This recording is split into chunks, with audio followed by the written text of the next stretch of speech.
Sejam bem-vindos a mais um episódio do Faz ao Vivo. Meu nome é Gustavo Fonseca, sou CEO da Faz Advogados. Hoje eu recebo aqui a maior revelação como palestrante de vendas em 2024. Ele é fundador do Instituto Vendas, cofundador do Grupo Mola. Foram mais de 100 mil vendedores treinados esse ano e serão mais de 150 palestras. Meu xará, meu amigo, meu cliente, referência, Gustavo Malavota. Meu xará. Já vou logo falar que eu chamo ele de Mala, porque os amigos chamam assim, então aqui a gente vai ficar bem à vontade, tá, Mala? Por favor, quanto mais a gente tiver entre amigos e com amigo, melhor. Obrigado, xará, pelo convite. Vai ser um prazer bater esse papo contigo. Quer dar um recado inicial? Já posso chegar atirando? Chega chegando, mas você que está aqui com a gente, já vou te antecipar.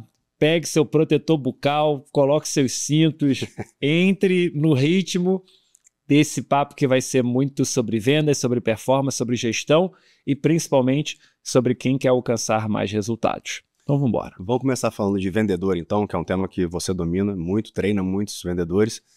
Cada vez é mais difícil encontrar os bons vendedores, ou pelo menos eu ouço isso dos meus clientes. Cara, encontrar vendedor está cada vez mais difícil. A que você atribui isso? A dificuldade do empresário de encontrar bons vendedores? Boa, xará. Na verdade, tudo que é bom, você vai ter mais desafio em encontrar, né? Então, quantos restaurantes com estrela Michelin você vai encontrar? Quantos parques você vai viajar e ter o prazer de desfrutar das melhores atrações? Esse é o desafio. Encontrar algo bom, encontrar coisas boas, tem um desafio particular. A questão é a régua do que você colocou como bom, né? Então alguém chega para mim e fala: Mala, eu quero contratar um ótimo vendedor, bilíngue, faça conta. Eu falei: cara, também, ele tá, mas eu quero pagar também 5 mil. Eu falei: não, a conta não fecha, né, Xará? Então assim, não é que não tem bons vendedores, talvez não tenha a quantidade, não tenham vendedores na quantidade de expectativas que são muito altas em relação à função dessa pessoa. Você acha que o empresário quer encontrar alguém muito pronto já, ao invés de ter aquela fase de rampagem de treinamento também? E eu quero também. Na verdade, é quanto eu estou disposto a pagar, quanto eu estou disposto a oferecer e quanto eu vou conseguir honrar com o compromisso daquela pessoa que é muito boa. Você é um dos maiores advogados que eu conheço. Certamente tem a remuneração alinhada ao que você entende que é a sua camada de recebíveis. Você, como sócio de uma operação, né, comercial, como sócio do escritório, entendeu que talvez no mercado de trabalho tradicional você não encontraria a oportunidade que você tem hoje. Faz sentido? Total. Então, eu vou virar sócio. A questão é, você quer ter um empregado que ganhe menos ou pouco, ou o suficiente que para você é muito, quer ela engajar, a conta tem que fechar, Xará. Então, assim, não dá. Todos os itens de benefício, né? Como você disse, é bilíngue, faz isso, já vende, tem experiência e tal, e eu pago apenas isso. E tem um lance também de achar que, não, vendedor, chega aí, trabalha aí, ele ganha por comissão mesmo, não vai me custar tanto. Que é um erro também dos empresários, certo? Total. Outro dia alguém me ligou e falou assim: Mala, você que é um cara muito articulado, eu tenho esse produto aqui, cara, coloca para sua rede, bota para vender, e eu te dou tantos %. Eu falei: virei teu vendedor? Ele: não é isso não, calma aí, não é assim também, na verdade é para você também ganhar um dinheiro a mais. Eu falei: pois é, o que você quer é o mais difícil. O que você quer é o mais difícil. Achar que eu vou vender o seu produto porque eu tenho uma rede de contato, não é assim não, querido. Eu vou ter que abordar, vou ter que sondar, vou ter que entender. Se fosse fácil, você não precisaria de me propor esse negócio, né? Você ia lá e fazia. Por que você não está fazendo? Porque eu não tenho a habilidade que você tem. Então paga. Paga para um vendedor para fazer isso. E você falou outro negócio que eu achei bem interessante, assim, para não dizer outra coisa, que gerou um certo bafafá aí, que existem as vendas, existe a parte de vendas da empresa e existe o resto. E aí, você me conhece, eu sou vendedor também, não acho que tem nada de ruim ser vendedor, pelo contrário, tenho orgulho em ser vendedor, mas eu também sou executivo, também tenho minha equipe lá de advogados. Eu fico assim, eu sou o resto, meus advogados eles são o resto. Que história, né? O que é o resto? Boa. A gente E que contexto também que você falou isso? Legal. Acho legal contextualizar. Olhando a palavra resto, Xará, assim, a gente associa resto a lixo, a sobra, ao que não serve. Na verdade, resto é o que sobra do todo. Resto é o que não está no principal. É mais na linha de são os demais, não o que sobra, né? E não há nenhum demérito. Então, o Zagallo não fez gol como técnico, certamente como jogador foi um ótimo, mas como técnico ele deu suporte. E ele falou isso. Ele falou: eu não vou ganhar jogo. Quem vai ganhar jogo são vocês. O Pep Guardiola uma vez falou isso, eu já tenho uma certa idade, eu não consigo mais entrar em campo e fazer o que vocês têm que fazer. E eles ganham mais do que o Pep Guardiola. Os jogadores ganham mais que o técnico. Não é verdade? E o vendedor? Ele pode ou deve ganhar mais do que o resto da empresa? Faz sentido isso? O deve, a gente deixa num outro campo porque ele pode gerar um entendimento cruzado, mas ele pode, sem dúvida. Então, se você pega um bom exemplo, eu sou um empresário, um empreendedor, eu estou começando meu negócio, eu contratei um baita vendedor e ele ganhou uma comissão maior do que o meu Prolabore. Beleza? O negócio é seu. Quer dizer que ele fez uma puta venda. E o negócio é seu, xará. Seu negócio vai impulsionar, daqui a pouco seu negócio vai valer muito e ele talvez vá com o dinheiro embora. E tá tudo bem. Eu só não posso inverter muito os valores. Outro dia, eu estava num podcast, por sinal, mando um abraço aqui para os meus amigos, o Dr. Cash, e eles são doutores. Legal. Sim, sim. São os queridos. E eles falaram assim, Mala, outro dia tinha um vendedor que queria ganhar mais do que eu, vê se pode isso. Aí eu ri assim. Já ouvi isso de um advogado também, que eu mentoro. O cara falou que queria ganhar igual a mim, eu ri. Mas por que você riu? Você tinha que aplaudir. Não era rir, não. Eu falei, cara, é esse cara que eu quero. E outra coisa, se ele for ganhar esse dinheiro, porque ele não vai ganhar tudo, ele vai ganhar parte, tá acordado, e o plano de remuneração, se deu errado, a culpa é nossa, a culpa não é dele, ele foi fazer o que você disse que ele poderia fazer. E ele fez. Fez bem feito. E ele tem que ganhar. Mala, mas e aí, eu vou ganhar menos? Não, você vai ganhar o planejado, porque você fez um planejamento, acredito eu. E se ele ganhou muito e eu não ganhei o tanto agora, é porque no meu planejamento, isso que ele gerou de receita para mim hoje, lá na frente, vai dar um retorno ainda maior. No momento vai fazer sentido. É isso. Perfeito. E você acredita ou enxerga ainda que tem empresas que ficam reféns dos vendedores? Sim. Aquele melhor vendedor que, eu quero implantar, fui lá na sua palestra, vi um negócio muito legal, sei lá, remuneração OTE, ou premiação assim, ou, cara, CRM, vou colocar um sistema aqui para gerir minhas vendas, porque até então eu era muito amador. Aí o cara que tem lá 30, 40, 50% das vendas da empresa sabota o projeto, que é o principal vendedor. Sim. E o empresário fica, cara, não posso demitir esse cara, né? Porque ele tem 50% das minhas vendas e uma espécie de refém ali do vendedor. Você acredita ou enxerga isso ainda nos seus clientes? Muito. Na consultoria? E olha que legal, Xará, durante toda a tua narrativa você foi falando e eu fui, assim como acredito que você também que está assistindo, foi datando os erros cometidos. Né? Então, deixou o processo solto, não criou as regras, não estipulou as métricas. Então você é refém... Tolerou quando o cara não cumpre aquilo que você disse que era para o time inteiro fazer. Não, deixa ele ali, ele tem uma condição especial. Você é refém daquilo que você permite.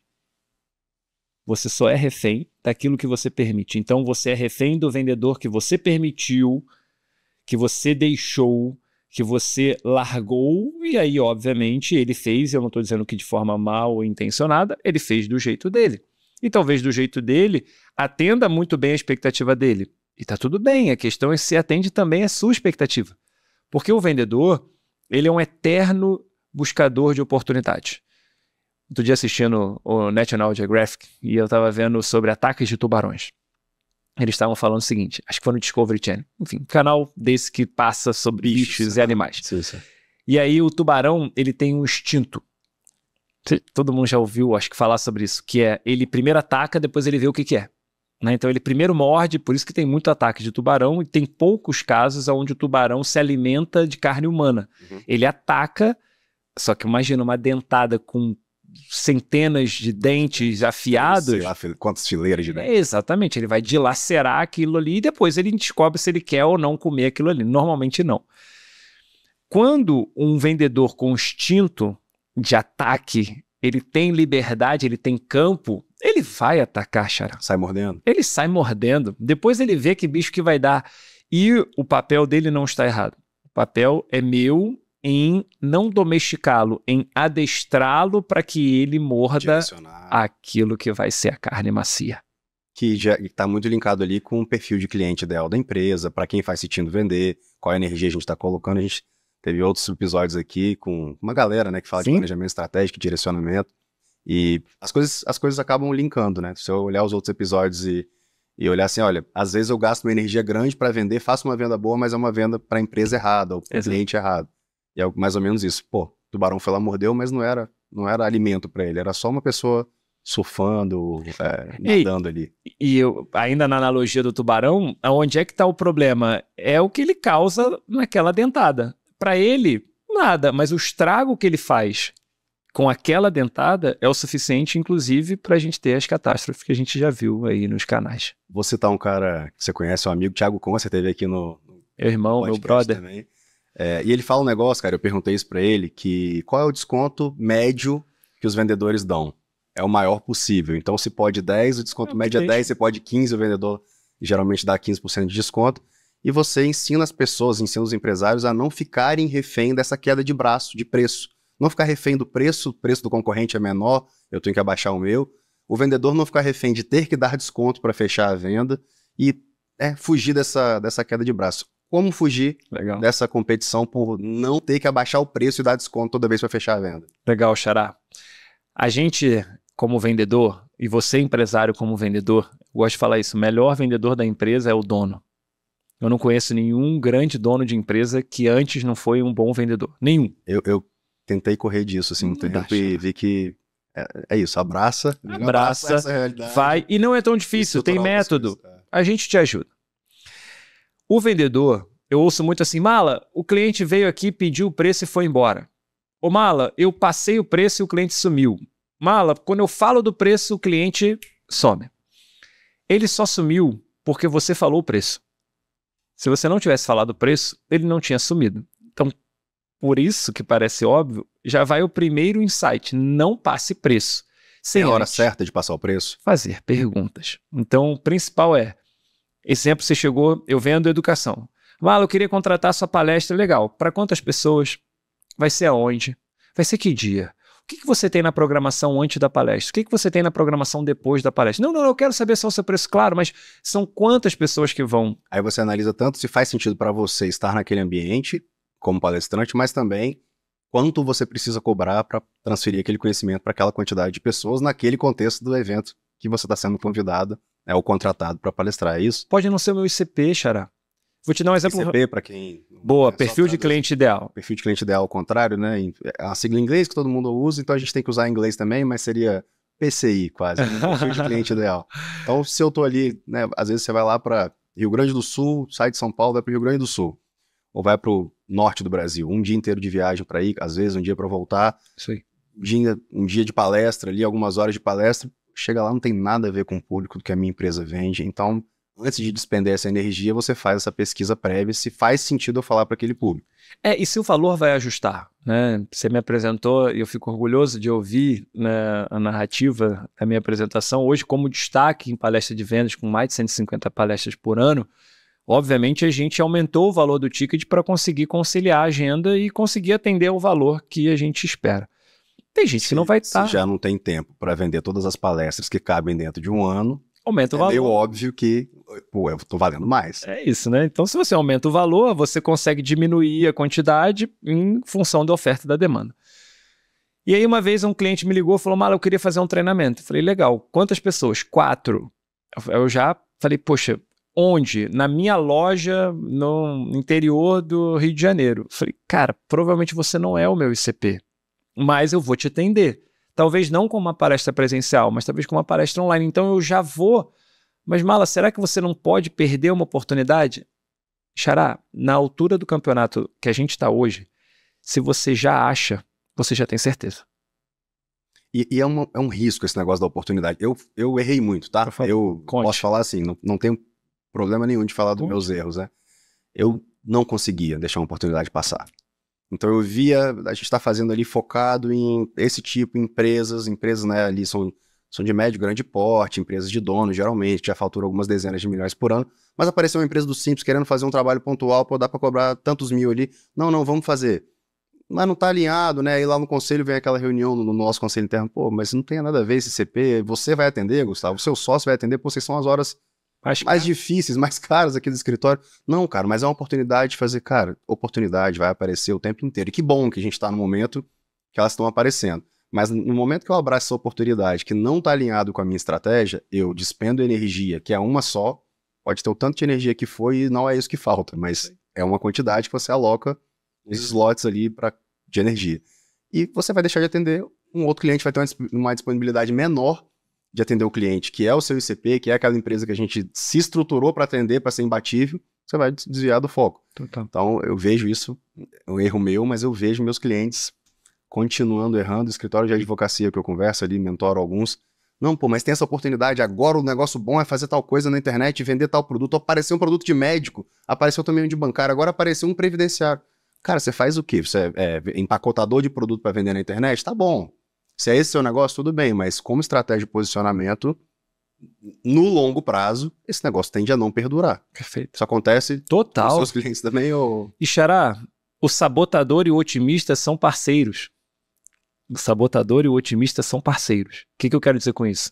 O sabotador, que é aquele que, não, mas se eu colocar agora lá na frente... Quantas vezes, Xará, você já ouviu assim? Não, faz o seguinte, vou fazer uma exceção aqui. Cobra um honorário baixo agora, porque lá na frente... Esse cara vai ser importante. Ou o próprio cliente fala, Gustavo, faz o seguinte, melhora aqui os teus honorários, porque lá na frente... Vou te indicar um monte de cliente. Eu brinco, eu faço o contrário. Eu falo o seguinte, faz o seguinte, me paga e lá na frente eu te devolvo tudo. Fica tranquilo, porque como você já está me garantindo que você vai conseguir, eu sei que você vai conseguir. Se o cara se garante mesmo, fala, me paga. Com você então, né, a bola? Me paga, e aí cada vez que a gente for fazendo isso que você está dizendo que vai acontecer, eu vou te devolvendo. Devolvendo dinheiro, eu dou um desconto ali, uma bonificação em produto, enfim. Dou direto no teu caixa. Fala assim, me bota aqui o número do teu Pix, a cada fechamento teu em contrato, eu te ponho 20% na conta. Aí a história normalmente muda de figura. Mas deixa eu amarrar a questão do preço. A pessoa descobre o preço. Primeira coisa que ela faz é, eu já sei tudo o que eu preciso, porque o cliente é arrogante. Na maioria dos casos, ele é arrogante. Ele acha que a informação que ele precisa é você passar o preço e ele já vai poder tomar a decisão dele, onde não é assim. Não estou dizendo que são todos os clientes. Então, eu não passo o preço, por quê? Porque eu não tenho certeza se ele precisa daquilo, e aí volta a conversa do ICP, do perfil do cliente ideal. Volta na palestra. Mala, eu quero contratar você para fazer uma palestra para mim. Legal. Quantas pessoas? Onde? Qual público? Qual o tema do evento? Qual o tema do evento? Outro dia, a gente estava conversando e aí um cliente falou assim, eu quero saber quanto é que custa a palestra. Eu fiz todas as perguntas e aí a gente não envia proposta, porque a proposta não se envia, a proposta se apresenta. Apresenta, sim. Casa de Ferreiro Espírito de Aço. Quando a gente apresentou o valor, ele falou assim, tá além da minha pretensão. Eu falei, maravilha. Qual a sua pretensão? Aí ele falou um valor que era tipo 30% mais em conta do que a gente tinha ofertado.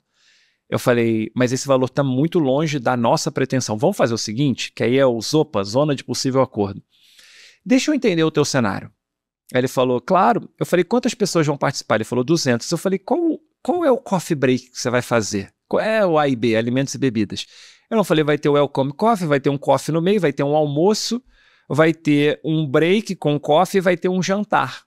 Por 5 refeições, Xará. Se cada refeição custar uma média de R$100, a gente está falando de R$500 por participante. Eu estou falando de 200 pessoas, eu estou falando de aproximadamente R$10 mil, né? Estou fazendo conta aqui. 10 mil não. 500 vai fazer R$100 mil por pessoa comendo e bebendo. Sendo que a minha palestra não é os R$100 mil ainda. Depois eu falei, qual é o espaço que você vai fazer? Ela me falou o lugar, eu falei, pô, o espaço é mais uns 60 mil. Eu falei, qual é a atração do teu evento? Você. Aí ela falou, você. Aí o meu vendedor na hora até riu assim, ele falou, putz, peguei. Falei, cara, eu sou a sua atração, você está gastando mais com alimentos e bebida, você está gastando mais com espaço, mais com tudo, e eu sou o mais barato. E quem vai levar as 200 pessoas lá? Quem vai levar essas 500 pessoas, seja lá quantas forem? A atração principal. Quem vai falar com essas 500 pessoas? Não, Mala, mas é porque a gente, quando faz orçamento, eu falei, eu sei como você faz orçamento. A questão é que o seu orçamento não fecha. E detalhe, você não vai ter o resultado ao final, porque vai estar todo mundo alimentado, vai estar todo mundo sentado e não vai ter quem falar com eles. Eu preferiria até tirar o assento. Eu faço para você. Eu te garanto que vai ser maior o NPS do que você está falando. Aí ele falou, você me dá mais uma semana para eu ver aqui internamente? Eu falei, claro, volta para casa. Mas o argumento, Xará, ele vem com pergunta, eu jamais poderia usar esse argumento sem antes ter perguntado. E se você vai numa linha de também assim, mas não tá fora do meu orçamento. Olha, eu faço 150, 180 palestras por ano, se não é seu momento, eu entendo, se você não pode pagar, e vou pro próximo. Cara, perdeu uma oportunidade, aí foi você que foi arrogante, talvez, não o cliente, e perderia a oportunidade de voltar no ano que vem, essa empresa crescendo, essa convenção acontecendo. E a gente quer ajudar ele, Xará. Eu queria até pegar esse gancho das palestras, cara. Você faz muita palestra, óbvio. Eu participo de muitas imersões, te conheci lá na época no Seus Clubes. Isso aí. Enfim. E participo dessas imersões, tenho muitos colegas, participo de mastermind, não só de um, mas de mais de um. E eu vejo, infelizmente, uma coisa em comum ali dos meus colegas, nos empresários que frequentam essas imersões. Que eles vão lá 2, 3 dias, e aí ficam com a cabeça cheia de conteúdo. Nossa, isso aqui se eu aplicar na minha empresa, eu vou crescer 5%, 10%, tem que fazer isso. Caramba, já liga pro cara na hora. Só que chega segunda-feira, o cara não faz nada. Eu tô falando de segunda-feira porque eu ligo, né, tenho contato com alguns são meus clientes, inclusive. E aí, cara, implantou alguma coisa? Porra, cara, não deu, Gustavão, correria. Queria até fazer aquele negócio lá da máquina de vendas, queria implantar o CRM, queria colocar o representante, trocar... Mas não deu, cara, correria aqui, estamos crescendo. E é muita informação.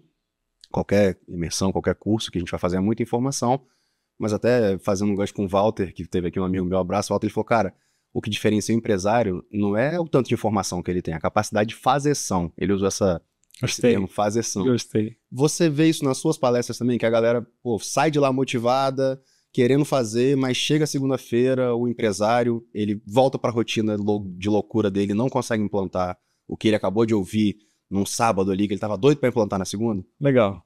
Xará, um dos principais diferenciais nosso lá no Grupo Mola é que a gente, quando faz a palestra, a gente faz um trabalho de diagnóstico muito intenso. Então, a gente faz pesquisa com o cliente, faz cliente oculto. Então, né, hoje a gente tem um dos maiores NPS de palestra de vendas do Brasil. Por isso até é considerado 9.8. A gente tem um NPS muito alto, muito NPS, alto. Para quem não conhece, é como a galera que está ali assistindo a palestra te dá a nota. É isso. E o que você achou com relação ao tema, com relação à entrega, com relação ao palestrante, enfim, com relação ao palestrante é isso, né? E tem NPS também do local do evento. Exato. Mas 9.8 não é mole não, gente. Para quem faz palestra aí, a gente sabe que é... Tá muito perto do 10 e assim, uma nota muito alta, considerando que 10 praticamente não existe, né? Porque quando você tem um volume muito alto de palestra, 150, você tem que ir pela média. E por que a gente faz esse diagnóstico? Por que a gente toma muito cuidado na hora de entrar no palco para falar com o público? Primeiro, porque você tem que ser muito objetivo e atingir a expectativa do cliente. E eu falo muito isso para os clientes na hora da palestra. Eles falam assim, Mala, eu quero uma palestra que vai transformar a visão do meu vendedor. Aí eu quero que o meu vendedor saia de lá, eu vou falar 1h30, tá, Xará? Eu quero que o meu vendedor saia de lá, cara, mordendo a orelha, vendendo para quem nunca vendeu. Eu falei assim, que mais? Eu quero que ele saia de lá batendo meta. Eu falei, só para deixar claro, a gente está falando de uma palestra. Você acha que eu vou falar 1h30 e a pessoa vai sair de lá, vai fazer tudo isso? Ela, não, é que... Eu falei, então assim, vamos alinhar a expectativa. Palestra não te ensina nada. A palestra não vai te ensinar nada. A palestra não vai te ensinar nada. Dificilmente você vai numa palestra de venda e vai aprender alguma coisa, Xará. O que você vai fazer é rever. É conteúdo que já está disponível ali, é isso, né? Nessa linha, né? Eu tô aqui, rapaz, ele tá falando que palestra não ensina nada. Ele dá 150 palestras por ano, peraí. O que tá acontecendo errado? Aqui, é que você não vai aprender muita coisa nova. O que você vai é ver o que você já sabe de uma forma diferente. Eu até tenho um complemento. Às vezes eu não sei o que eu não sei. É isso. Então, algumas imersões dessa, e aí o próprio Sales ali, quando eu cheguei a primeira vez que eu fiz, eu falei, caramba, quanta coisa, eu nem sabia que eu não sabia. Agora eu sei que eu preciso estudar, eu sei que eu preciso treinar, eu sei que eu preciso implantar, mas realmente não foi no final de semana que eu aprendi.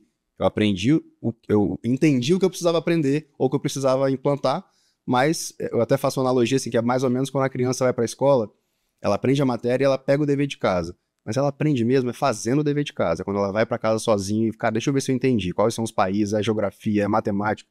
As imersões das palestras, na sua visão, é mais ou menos isso. É um dever de casa. Você vai e pega o dever de casa. Mas só funciona se você for para casa e realmente executar o dever de casa. Xará, eu sou formado em administração pela SPM, tenho mestrado em desenvolvimento, estudei minha vida inteira sobre administração, vendas e gestão. A minha vida inteira. Ainda faz stand-up comedy. Ainda faço stand-up. Ainda tem essa parte, né? Entretenimento. Moro no Rio, vim para São Paulo. Quando estou chegando no aeroporto, encontrei um amigo meu, Vitor Oliveira, por sinal, um abraço, querido. Toca uma das principais operações de clínicas de oncologia do Brasil. Aí eu fiquei pensando, aí a gente ficou batendo papo e tal. Ele falou, cara, inclusive eu preciso de máquina de venda lá, a gente me ajuda. Eu falei, claro que eu te ajudo. Se eu for um congresso de oncologia, Você saca de oncologia? Sim. Sei o que é. Imagina eu e você lá, Xará, sentados numa palestra de oncologia e um médico conceituado explicando qual é a melhor maneira de tratar ou de... O que você vai aprender, meu? Você acha que você vai sair de lá fazendo o quê? Então, óbvio que quando eu falo que você não aprende nada, você fala assim, ué, mas como assim? Não é que você aprende, é que o que você vê, linkado com o que você já sabe, ou que você já sabia e não sabia que sabia, mas aquilo que na prática funciona vai te dar um novo viés, uma nova visão que você, com a prática, vai exercitar e vai conseguir ter um resultado. E já tendo um background da sua empresa. Claro. Né? Quando eu estou assistindo uma palestra, aí o cara, sei lá, está trazendo um conceito de... Por exemplo, você precisa dominar a taxa de conversão. Não é quantas vendas você faz. Pô, indicador de venda não é venda fechada. É quantos leads caíram, quantas reuniões você fez. Caramba, aí eu já estou conectando com a minha realidade lá do escritório. Pô, cara, na reunião de segunda-feira a gente estava vendo dessa forma, eu vou fazer assim. Anoto para fazer na segunda-feira diferente. Mas eu já tenho um background ali para eu aplicar o que eu estou entendendo naquele momento. Pô, Mala, mas eu aprendi. Sim, você entendeu. Aprender, você vai botar em prática, vai ver se funciona e depois lá na frente você vai falar assim, ó, eu aprendi mesmo, hein? Aqui, ó, o resultado. Porque se você tiver com a mesma taxa daqui a algum mês, estiver fazendo as mesmas coisas, você não aprendeu, você entendeu. Entendeu? E eu gosto muito de etimologia, cara, de palavra, né? Por isso que quando a gente falou o resto, vamos ler o resto não é o resto é a sobra do todo, mas o resto não é que não tem valor, o resto não é lixo, o resto não, o resto é aquilo que sobrou do todo, que é importante, mas é menos importante do que a área de vendas. Essa fala de vocês eu acho muito legal, cara, porque assim, acho que você fala isso também, né? Tem o vendedor, tem a área de vendas e tem o resto da empresa, tá? Que trabalha para a área de vendas, porque se o cara não vender, não paga o salário de ninguém. Então, isso. Quem quiser saber mais sobre isso, tem no seu perfil, muito conteúdo disso. Tá lá, nossa, deu 20 e tantos milhões de visualizações, por quê?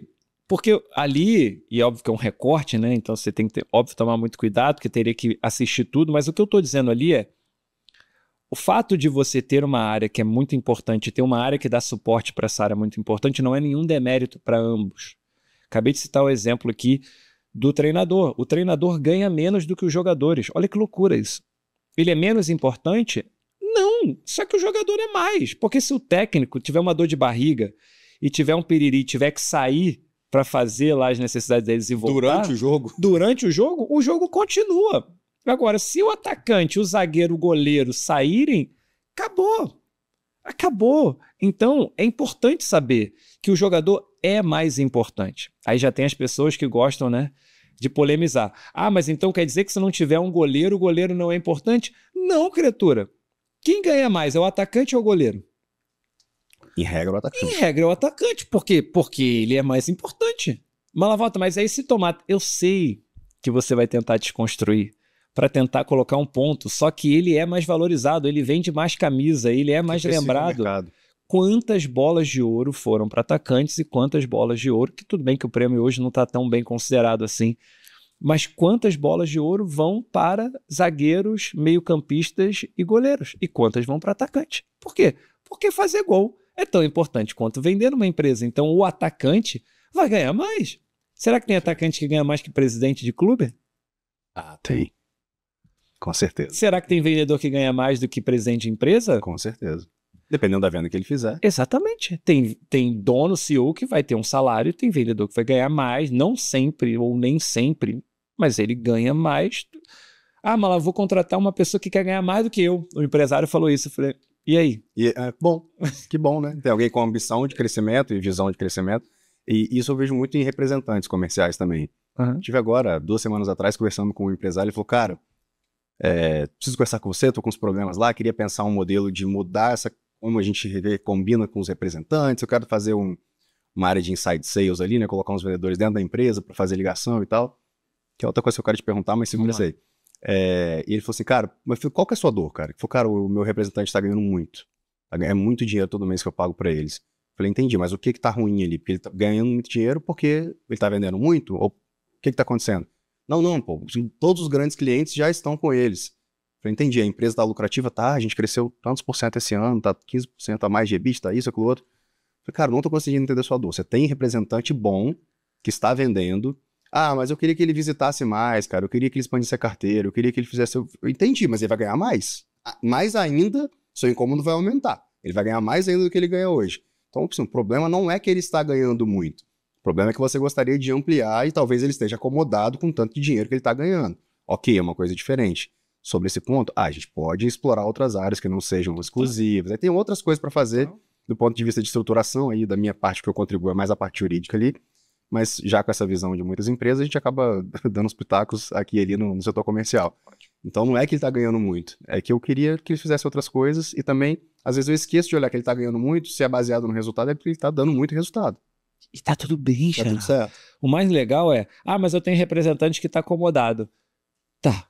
Mas é porque ele ganha muito com aquilo que ele já vendeu no passado, ele continua ganhando. Você continua faturando? E você continua faturando. Não, mas aí o meu plano de remuneração poderia ser melhor. Poderia ser melhor. E você pode construir outras coisas daqui pra frente, daqui pra lá, né? Não precisa... Um time de inside sales, um time de representantes internos, um time de representantes internos. Agora, eu falo isso, Xará, assim, o vendedor, ele sabe jogar com as cartas que ele tem. E você, empresário, tem que saber jogar melhor do que ele. Não adianta você querer jogar com as cartas que você tem, achando que o teu jogo vai ser melhor do que o jogo dele, porque ele é a pessoa mais importante do negócio. E ponto. Mas eu não concordo. Mas não é para concordar. Não é uma questão de é sim ou não. É uma questão de é ou não é. Resolve o problema das empresas como? Com venda? O que você vai resolver mais que não é com venda? Óbvio. Até tirando a palavra venda da frase. O que você não resolve com dinheiro suficiente para contratar, para treinar, para terceirizar, para... como que eu faturo mais? Você precisa vender, né? Mas não importa, no meu nome não é vendedor, é corretor. Assim, a gente vai achar mais oportunidade caminhando em consenso do que em discordância. O mais interessante desse nosso bate-papo aqui é mostrar para o empresário que assiste a gente que se você jogar com as cartas que você tem, pode ser que não compatibilize com o jogo dele. Se você jogar com as cartas que ele tem, é muito melhor para você e para ele, para a gente não estar em campos opostos. Para eu não estar contra ele. A gente está no mesmo time. A gente está no mesmo time, Chara. E aí, quando alguém fala mal de vendedor perto de mim, por isso que eu fico bravo, eu falei, cara, você está falando da pessoa que faz gol. Toma cuidado. Porque você está falando de alguém que muda o jogo. Tem até uma entrevista do Romário, né? Que ele acaba um jogo, aí vem um repórter e fala assim: Ei, Romário, tudo bem?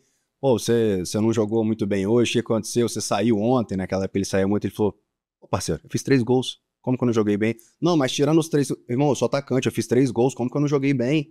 Não, mas eu quero dizer se a saída de ontem... Você não tá me entendendo, você quer falar da saída de ontem, eu tô falando do jogo de hoje, minha função é fazer gol. Eu não tenho que ir lá defender a bola, eu não tenho que correr. Eles têm que correr pra mim e me dar a bola pra fazer o gol. Minha função é fazer o gol, eu fiz 3. Eu fico assim, o Romário, né? O Romário, ele tem a autoridade pra falar isso. Mas então, fazendo uma analogia, cara, o cara tem que vender, pô. O jogo dele, cara. De novo, né? Pegando o baixinho aqui como inspiração. O Brasil ganha a Copa de 94. Pessoal, me perdoe se a narrativa do futebol não estiver correta, mas a narrativa que eu vou contar é muito boa. O Romário volta da Copa, Barcelona, e aí o técnico dá, se não me engano, 30 dias de repouso para os jogadores que foram à Copa. E aí o Romário vai e pede 60.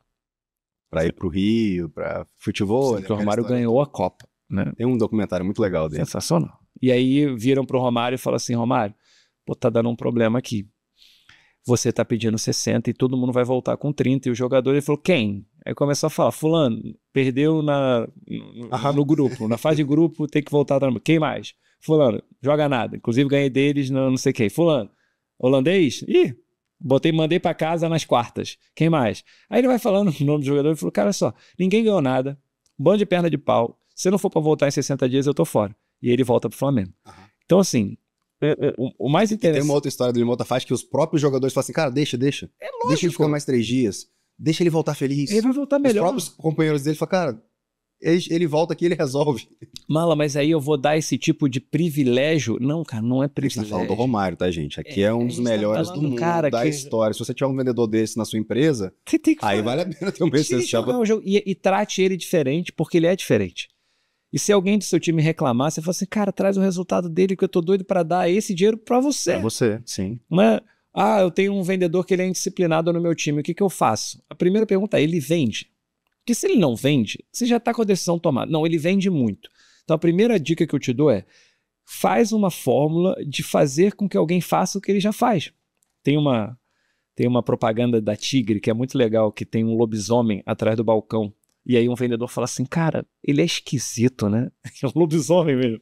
E aí o gerente olha e fala, nah, coisa da sua cabeça. Ele fala, cara, é o lobisomem, né? E aí o gerente fala assim, cara, deixa ele tá vendendo. Deixa ele tá vendendo, entendeu? Então assim, se ele é o lobisomem do teu time e ele vende muito, e ele tá te atrapalhando, conversa com ele. Fala o seguinte, querido, só não me atrapalha.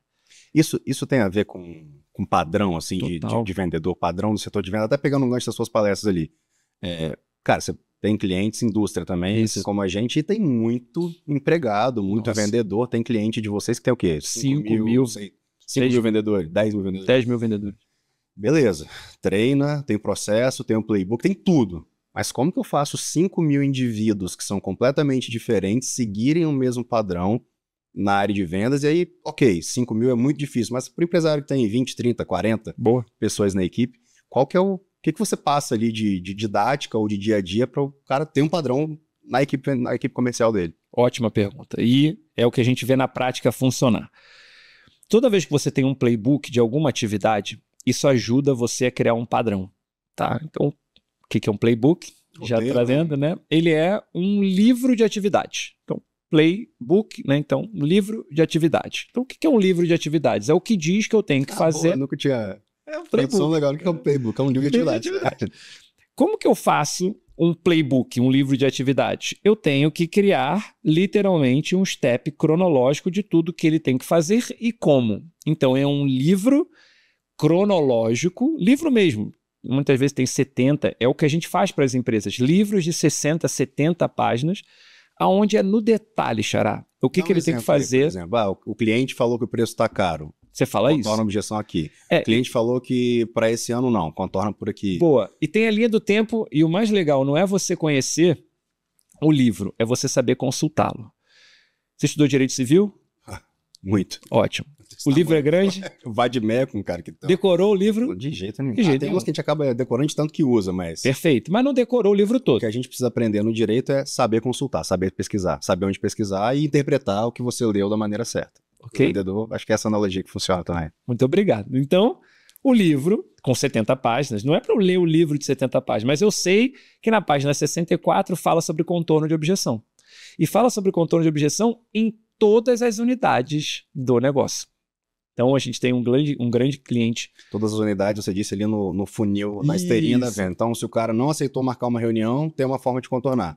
Se o cara não quer receber uma proposta ou não quer agendar uma reunião para apresentar a proposta, também tem uma forma de contornar. Se o cara achou o preço caro, tem uma forma de contornar. E isso não é um playbook padrão para todas as empresas. Cada empresa tem o seu próprio playbook, certo? E aí você pega o exemplo, a gente atende uma companhia que todo mundo conhece, a maior companhia do mercado de viagens e turismo, que tem lojas espalhadas pelo Brasil inteiro. Então, quando você entra lá, você vai ofertar um pacote. Então, tem como que aborda, como que faz pergunta. Só que o empresário, ele acha que a região dele é diferente. É muito comum isso. Alguns que falam assim, não, mas na minha região Na minha região, não, mas no meu mercado, mas na minha cidade. Deixa eu te explicar. Deixa eu te explicar. Né? E é muito engraçado. Você não tá entendendo. Não, mas é diferente. Não, entendi. Você vende pacote turismo. Não, é porque na minha cidade, aí ele... É engraçado que a gente muda o setor, né? No setor de granito. Eu vou falar com o cliente do granito, cara, mas o setor de granito é diferente. É diferente. Aí você vai pra autopeça. Não, cara, não, mas autopeças, o negócio é diferente. Aí você vai no... Advocacia. Cara, advocacia é um negócio outro diferente. Negócio. Médico é um negócio diferente. Pô, todo mundo é diferente. Só que é tudo igual. Só que no fim do dia, o igual é como se fosse uma sanfona. Então imagina que eu tenho sanfona que é mais larga, sanfona que é mais estreita, um que sai com outro vai fó. Então a sanfona, ela vai aumentar e diminuir, mas ela tem os processos que fazem o som, quando eu faço assim, fazer fó. Então, pega a empresa de turismo. Ela tem que abordar, ela tem que entender, ela tem que demonstrar, ela tem que contra-argumentar quando tiver uma objeção. Se é em Guarulhos ou se é em Salvador, vai acontecer a mesma coisa. A questão é que não vai acontecer igual. Pode ter um temperinho diferente. E o diferente, ele não é que a situação, o local, o cliente é diferente. É que A venda é diferente. Cada venda é uma venda, cada venda tem um contexto, cada cliente é um cliente. Só que os processos, eles sempre passam pelo mesmo caminho. Eu brinco que é como um lava-jato. Você pode ir em qualquer lava-jato. De repente, aspira primeiro e depois lava fora, o outro lava fora e aspira dentro, mas todos vão aspirar, todos vão lavar, todos vão secar. Então, toda venda ela precisa passar por esses passos e quando você cria o playbook, você treina todo mundo para fazer não igual, mas seguindo o mesmo padrão. O mesmo procedimento. O mesmo procedimento. Então, um empresário com 5 mil, obviamente que ele tem mais cash para pagar uma empresa como a minha ir lá e implantar, mas também temos clientes que têm 20 colaboradores, 20 vendedores, que implantam da mesma forma do que o de 5 mil. Nesses playbooks que você faz, ainda tem venda por telefone? Vender por telefone ainda funciona? É mais fácil ir lá pessoalmente? Ou, cara, nesse mundo digital que é tráfego pago e lead caindo, não faz sentido mais ligar para alguém? Qual que é a sua Ótima visão? pergunta. Como ex-telemarketing, um dia na vida também. Nós estamos em 2024, para quem estiver assistindo agora esse podcast, ele vai estar gravado, e a gente está num período pós-pandemia. Né? Então, pós-pandemia, nós tivemos alguns incrementos em todas as áreas, na medicina e muito nas vendas também. Venda passou a ser mais digital pós-pandemia, passou a ser mais ligação pós-pandemia, passou a ser mais videochamada pós-pandemia. Isso é dado. Ao ser mais WhatsApp, ser mais videochamada, criou-se um novo comportamento. As pessoas mudam o seu comportamento e passam a adotar esse comportamento. Então, poxa, eu tinha que ir lá na sua cidade para poder falar com você. Eu vou tentar te ligar, eu vou tentar mandar uma mensagem. Só que hoje o WhatsApp ele é uma ferramenta muito boa para você fazer contato. Por quê? 99% dos brasileiros têm WhatsApp. Então, eu vou mandar uma mensagem para o Gustavo. O problema é que o canal nem sempre funciona. Então, fala assim, mas ligar... Outro dia eu estava numa roda de médicos que falou assim, eu odeio que me liguem. Eles falaram isso. Aí uma das médicas, que é minha amiga, falou assim, uma lavota manda ligar lá nos vídeos dele. Eu perguntaria assim, você odeia desde quando? Porque esse médico, ele não tem menos de, sei lá, 35, 40 anos, eu imagino. Não. Deve ter 3 anos que ele odeia. É isso aí. Pra ele. Porque ele recebia ligação a vida inteira. A gente fazia ligação hoje em dia, quase algumas pessoas falam assim, pô, me ligou sem avisar que ia ligar. Eu ligo ainda. Eu ligo também. Meus clientes, cara, eu ligo, preciso falar com alguém, eu ligo. Não posso falar agora, te retorno, é urgente. Meus clientes me ligam também, sabem que podem me ligar. Nem sempre a gente pode atender, mas funciona. Canal. Por que funciona? 70% das pessoas aceitam a ligação. Quanto? 70. Não quer dizer que elas vão usar a ligação para falar. Então, exemplo, seu celular toca constantemente, assim como o meu, muitos eu não atendo, alguns eu atendo. Os que eu atendo, e eu sou uma minoria, porque a maior parte do tempo eu estou em sala de aula, eu estou aqui, mas eu atenderia mais. Eu já tive urgências na família e eu vi o quanto que atender um número desconhecido é importante. Sim. As pessoas... Eu nem posso não atender por causa da minha profissão. Então concorda? Você atende. O que não quer dizer que o canal é ruim. Se você atende, eu atendo. Quem está nos assistindo atende também. E nem todo mundo atende, não é para atender, tudo bem. Esse o canal... dado, 70% das pessoas atendem as ligações, é um estudo mesmo? É um estudo, tá? Então 70% das pessoas aceitam receber a ligação, o que não quer dizer que 70% vão falar com você. Ou seja, não posso falar agora, me liga depois. É tipo isso. É isso. Ótimo Mas exemplo. Não acaba aí, né? Não acaba na ligação. Ótimo exemplo. Xará, te liguei. Aí você atendeu. Mala, não posso... Vai lá, faz aí. Oi, fala Xará, tudo bom? Cara, tudo pode bem? falar comigo rapidinho? Cara, tô meio ocupado aqui agora, é urgente. Cara, é o seguinte, eu vou te mandar um WhatsApp agora, mas o assunto é esse. Dá uma olhadinha e eu vou te ligar amanhã nesse mesmo horário. Tá bom, vou olhar aqui amanhã e a gente fala. Valeu. Já funcionou. Agora, quer ver não funcionar? Durou, sei lá, quem depois olha no vídeo lá, durou acho que 10 segundos. 10 segundos, beleza? Isso porque você foi um cliente que não pôde falar. Você poderia... Então ainda tem os casos do que podem falar. Olha a minha mensagem como mudou agora no WhatsApp. Xará, beleza? Como eu te falei no telefone, primeiro, anota meu número, porque eu vou te ligar amanhã. Primeira dica, anota, porque amanhã eu já não vou ser um número desconhecido. Cara, é o Mala aqui. Puta, que legal. Boa. Dica simples e boa, hein, cara? Puta.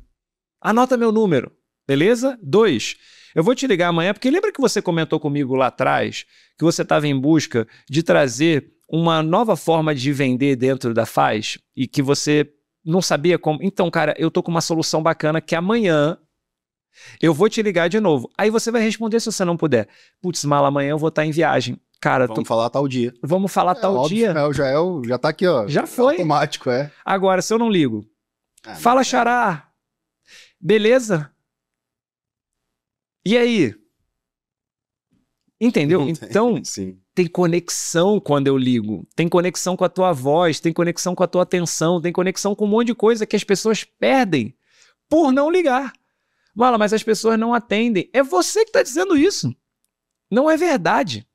O que eu mais distribuo de mensagem, os empresários ficam felizes da vida quando eu falo isso, você não liga porque você não quer. Não é você não Ou liga então porque não pergunta funciona. assim, as pessoas não atendem. Baseado em qual estudo que vocês fizeram? Você ligou 100 vezes e mediu a taxa média de atendimento do telefone? 100 não atenderam? Ou ouvi dizer, li num livro? Ou eu não quis ligar porque normalmente você vai receber mais nãos do que sim pelo celular. Só que o vácuo na mensagem de WhatsApp também é não.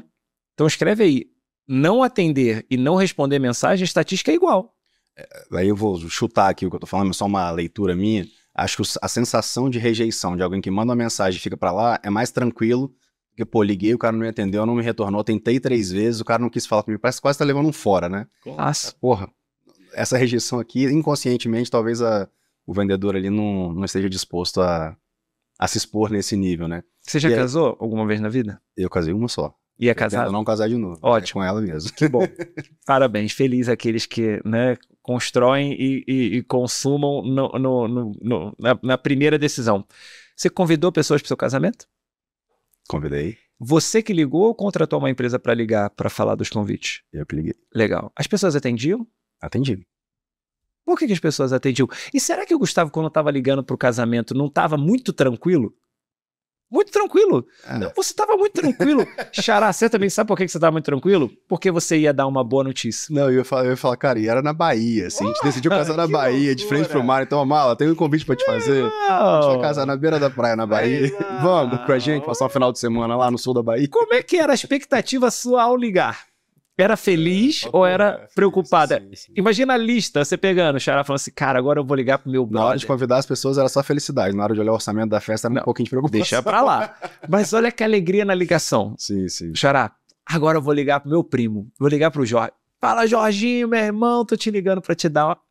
Imagina se todos os nossos vendedores ligassem com o mesmo entusiasmo que você ligou para convidar as pessoas para sua festa de casamento. Não seria diferente. A ligação é recebida de outra forma, sem dúvida. Mas por quê? Muitas vezes a pessoa já liga falando, não vai atender, não vai querer falar comigo. Putz, esse cara não tem tempo. Não tá... eu já tentei. É totalmente... E detalhe, vamos dizer que você ligou para convidar para o seu casamento e a pessoa não atendeu. O que você vai fazer? Manda mensagem, me liga. Cara, me liga depois, tem uma notícia muito boa para te passar. Entenderam? Você acha que esse comportamento, assim, de não estar tão entusiasmado, vem ali do empresário, da liderança, o empresário no geral, que ainda resmunga muito, cara, eu vejo muito o empresário resmungão, reclamando do governo, do cliente, da empresa, do vendedor, de tudo, né, do produto às vezes.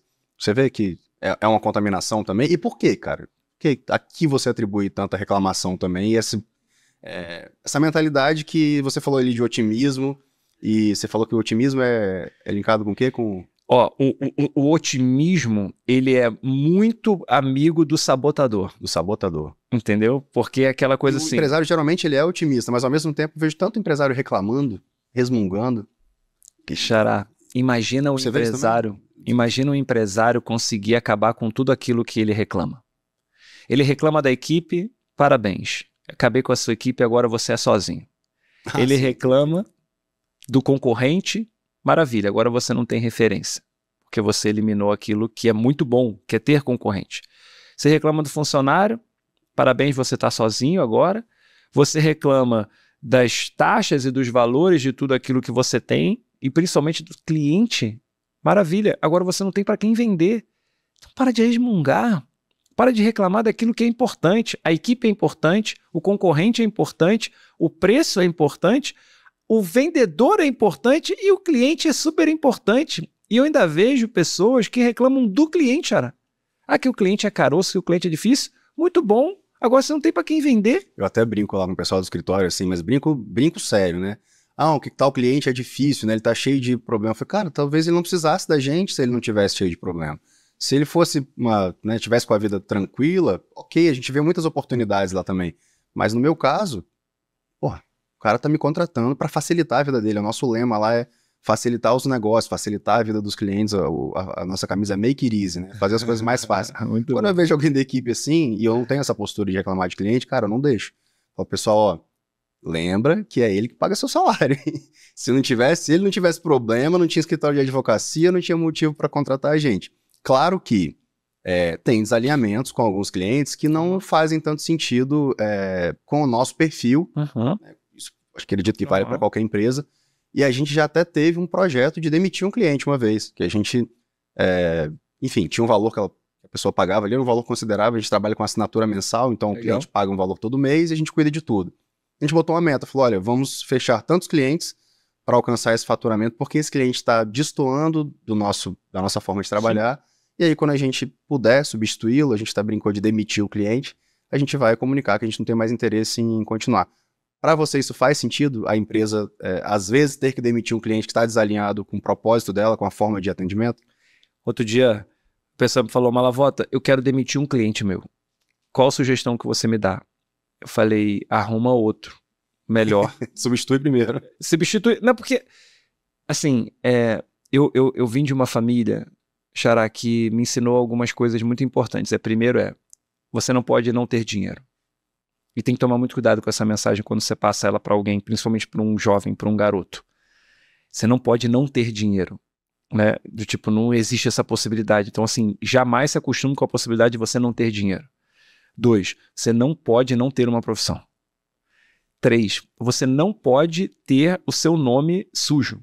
Eu aprendi isso muito novo. Tanto é que eu tive um sócio que a gente teve um contratempo lá e acabou que o meu nome ficou negativado um período só assim. Cara, eu fiquei desesperado, mas desesperado, Xará. Tá muito linkado à reputação hoje em dia. Às vezes nem é tanto nome sujo. Essa é uma estratégia, deixar negativar pra gente negociar uma dívida ali. Eu sei porque... Acontece. A gente trabalha com não, isso acontece também. porque muitas vezes... Deixa lá que o banco vai ter uma negociação melhor. Mas tá linkado à reputação, né? É isso. E você não pode não ter cliente. Então, assim, não existe essa possibilidade. E aí a gente fala, o cliente no centro, né? A empresa é centrada no cliente. A maioria das pessoas que falam isso não sabe o que é uma empresa centrada no cliente. Tem empresas que eu visito como consultor e o dono fala, não, a gente aqui é centrado no cliente. Aí, há 10 minutos ele fala, mas o cliente aqui é muito difícil. Falou que então você não tem uma empresa centrada no cliente. Eu também, outra coisa que a gente discute muito isso lá, porque a gente tem essa filosofia de pensar no cliente. Então assim, cara, mas solicitação por WhatsApp é muito difícil pra gente, porque é muito cliente solicitando. Beleza, gente, nós vamos pensar nele. O cliente, dono de empresa, que é o que a gente atende, às vezes não quer parar pra mandar um e-mail. O cara tá no meio da rua e precisa solicitar alguma coisa. Então, a gente tem que encontrar um programa pra centralizar as mensagens de WhatsApp, organizar, porque esse problema é nosso. Esse problema não pode ser dele, que eu preciso que ele me mande de tal forma, senão eu não consigo rastrear. Eu que tenho que dar um jeito de rastrear. Se o meu objetivo é facilitar o negócio, facilitar a vida dele, e o meu perfil de cliente ideal é o dono da empresa, é quase óbvio quando eu olho sobre a perspectiva do cliente. Agora, olhando sobre a perspectiva do meu time, de quem está lá na operação, não é muito mais difícil lidar com mensagem de WhatsApp do que com as coisas estruturadas. Mas você é centrado no cliente. Porque se você é centrado no cliente, o problema não é do cliente, o problema é nosso. Exatamente. Certa vez, uma joalheria que eu tava, o relógio chegou todo mastigado na joalheria. E eu tava na joalheria na hora. A gente fazia treinamento para eles. E aí a vendedora, assustada, olhou para a gerente e falou, cara, o relógio tá todo mastigado, o que eu faço? Aí a gerente assumiu na hora. Chegou para a cliente e falou, o relógio tá mastigado. Ela falou, pois é, veio assim. Óbvio que o relógio não veio assim. Aí ficou aquele constrangimento, a gerente foi lá, pegou um relógio novo e deu para ela.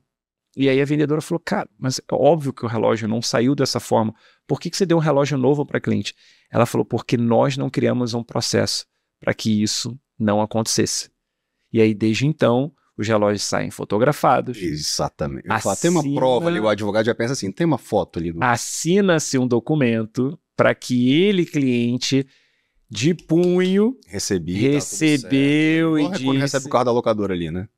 Faz a foto, faz o... E depois, estrategicamente, tira-se uma foto com a cliente para portfólio ou coisa do tipo, para que ela prove que aquele relógio, entendeu? Então, isso é ser centrado no cliente, não é trazer a culpa, abrir uma sindicância contra o cliente e, ao contrário, trazer para dentro de casa algo que faça aquilo acontecer de forma que todo mundo saia privilegiado. E aí vou até piorar a situação. Às vezes, uma situação pontual como essa, teve um cliente que uma vez foi, né, filho da mãe, para não falar outra coisa, e trouxe aqui um relógio mastigado, que com certeza é ela que quebrou esse negócio e veio aqui colocar a culpa. A gente teve um prejuízo de 50 mil, não sei qual relógio que era. Isso. Teve um prejuízo aqui de tantos mil. Agora também a gente não... Cara, calma aí. Olha quantas vendas você vai perder, olha o né, entusiasmo da sua equipe, olha o posicionamento. É um cliente sacana, a gente não pode tratar todos partindo do pressuposto que as pessoas são desonestas porque um cara fez isso. Ou botar o vendedor para pagar, Chara, que é pior ainda. Não criou processo nenhum, o vendedor vendeu. O cliente chegou lá, ele se viu numa situação de ter que resolver. Não autorizei, você paga. Pô, eu sou um vendedor, cara. Né? E aí ele vai ter que pagar o processo exatamente de algo que ele tem menos força do que você, empresário, que poderia criar muito mais ferramenta e estrutura, inclusive com a FAS ali por trás ajudando ele, assessorando ele para que ele tenha esses casos e lições aprendidas para o resto da empresa.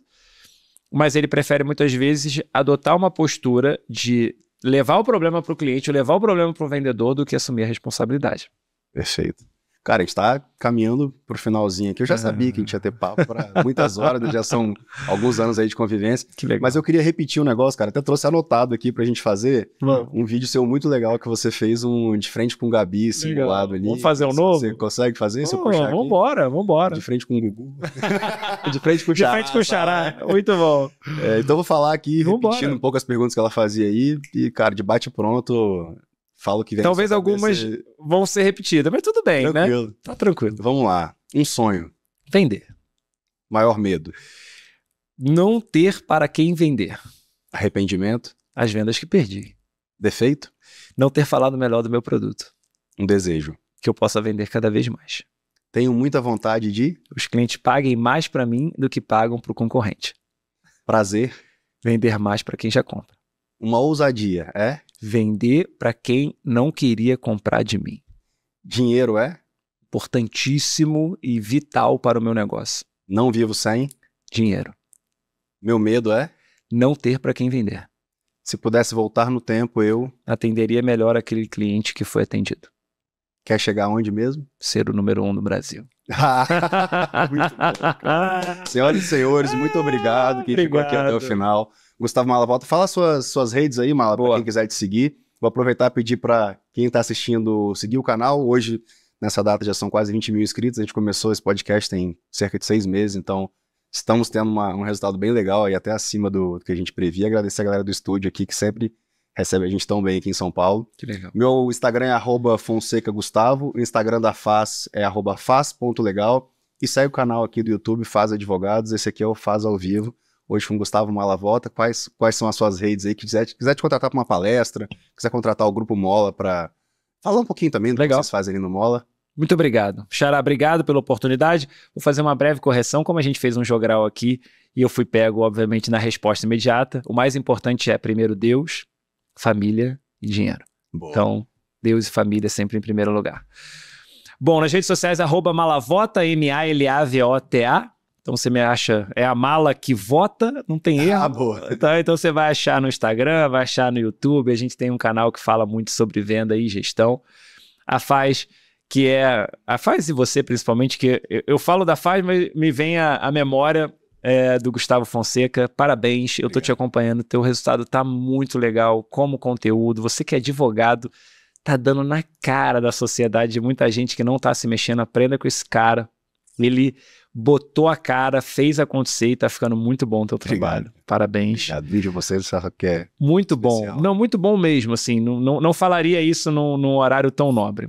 Grupo Mola, a gente faz assessoria, treinamento, capacitação de time e assessora empresas para montarem melhores operações comerciais. Quer entender como? @malavota, eu te explico melhor. E responde mesmo, né? Manda mensagem, você responde mesmo. Eu mesmo respondo. que respondo. Todo mundo que manda mensagem lá, não tem terceirização nesse caso, porque é vendedor. Eu entendo, cara, exatamente, cara, se o cara parou para falar comigo, eu vou parar para responder o que ele fala. No mínimo. Mala, obrigado por ter topado. Obrigado. É um conteúdo maravilhoso. E teremos outros. A mala volta. A mala volta. Obrigado, cara. Abraço, querido.